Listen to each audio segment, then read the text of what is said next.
Hey everyone, back again. On this video I wanted to go over what I did to fix my LCD TV. It's a pretty simple fix. It's obviously an older LCD. I bought it probably 3 or 4 years ago. It's a Philips model, 42 inch. And what happened was I was watching, we watch TV, we play games, whatever, all that jazz. Well, one day we came home from a long trip. The TV came on. My 2-year-old son had turned it on, and it was fine, whatever. I saw it on, so I made the kids turn it off, and then we came back to watch some TV, and when we turned it on, there was this popping noise. It popped once, and we could hear the sound, but we couldn't see the picture. There was just a blank screen. So what I found out, I did a little research, I found out that they have what they call an inverter board. And what that does is for the backlight.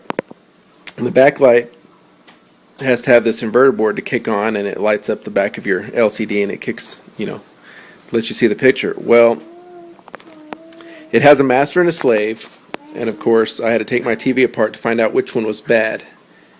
So I'm just going to show you a quick video on how to fix it. First off, you want to take all the screws out of the back of it, and all the case screws will have a little arrow on them. Let's see if I can show you. There's a little arrow. Get my arm out of the way there.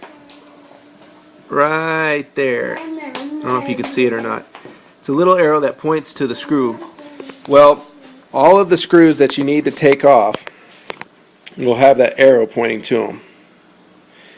And then once you get all that done, and of course I've already done it for the sake of time, once you do it, this thing comes off pretty easy.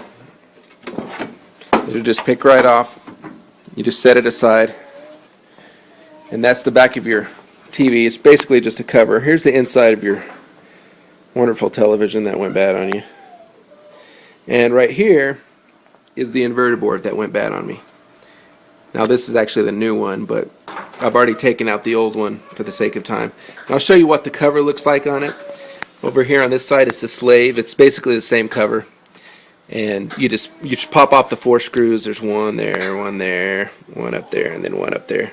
Pull that off, and that board is exposed then in it. And then you just take off the little ribbons.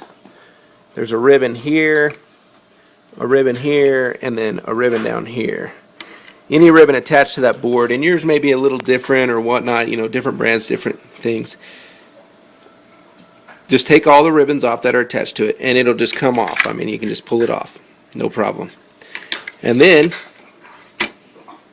as always, I'll tell you, just assemble it back in reverse of what you did taking it apart, and then you should be good to go. Now, on my inverter board, this little chip right here, and you won't be able to see on the video even if I had my other board, but what happens is if you look real closely, the way to tell if which one's bad is real close on one of these chips. You'll see a pin that just looks black. All these pins should look silver that are on this chip.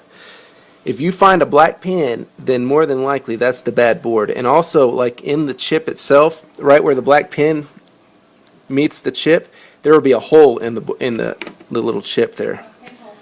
Just a tiny hole. I mean, you can barely see it. But if you see that, then that's what's bad. And then you just you buy this board. What you do is you find the model number on it. I believe mine is up here.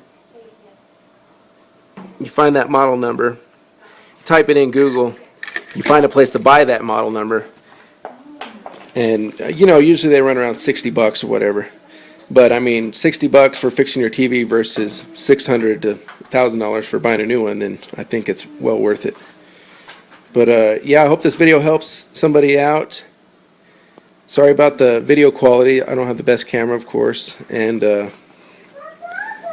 yeah, if you have any questions, throw a comment up and I'll see if I can help you out. Appreciate it. Subscribe if it's helpful.